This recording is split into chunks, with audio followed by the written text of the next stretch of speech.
ছুটির দিনে জমজমাট ঈদ বাজার। দক্ষিণ এশিয়ার বৃহত্তম শপিং মল যমুনা ফিউচার পার্কেও লেগেছে উৎসবের আমেজ। সেখানে আছেন সহকর্মী সুমাইয়া ঐশী। মার্কেটে ক্রেতা সমাগম কেমন দেখছেন, বেচা বিক্রি কেমন চলছে?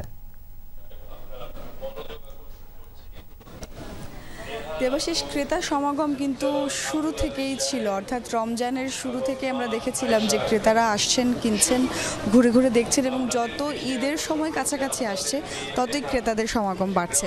আজকেও আমরা দেখতে পাচ্ছি যে সকাল থেকে এখানে ক্রেতারা আসছেন প্রচুর পরিমাণে। বিভিন্ন ব্র্যান্ডের ফ্যাশন হাউসগুলোতে তারা ঢুকছেন, দেখছেন এবং যেহেতু ঈদ উপলক্ষে প্রত্যেকটি প্রায় ব্র্যান্ডের শোরুম বা যে কোনো আউটলেটে এখানে কিন্তু আমরা দেখতে পাচ্ছি যে মূল্য ছাড় দেয়া হচ্ছে।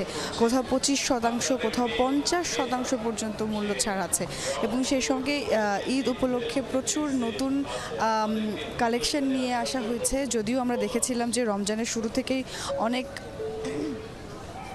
কালেকশন ছিল এবং সেই কালেকশনগুলোকে আরও সমৃদ্ধ করা হচ্ছে। নতুন নতুন পোশাক থেকে শুরু করে অন্যান্য প্রসাধনী সামগ্রী আনা হয়েছে এবং শুধুমাত্র পোশাক প্রসাধনী নয়, যমুনা ফিউচার পার্ক কিন্তু একটি সার্বজনীন একটি শপিং মল, অর্থাৎ দক্ষিণ এশিয়ার বৃহত্তম শপিং মল তো বটেই এবং সে কারণে কিন্তু এখানে সব ধরনের পণ্য পাওয়া যায়। কাঁচা বাজার থেকে শুরু করে সমস্ত ফলমূল, সমস্ত কিছুই এই শপিং মলে পাওয়া যাচ্ছে। সুতরাং সকলে কিন্তু একবারে শপিং মলে এবং এসে একবারে আসলে ঈদের সমস্ত কেনাকাটা করে ফেলতে পারছেন। শুধুমাত্র ঈদের কেনাকাটা বলতেই তো পোশাক বা অন্যান্য সামগ্রী নয়, বিভিন্ন বাজার আছে, কাঁচা বাজার আছে, সেগুলো অনেকে আমরা দেখেছি যে পোশাকের পাশাপাশি সেগুলো তারা কিনে একেবারেই নিয়ে যাচ্ছেন যাতে করে তারা একেবারে ঈদের প্রস্তুতিটি করতে পারেন।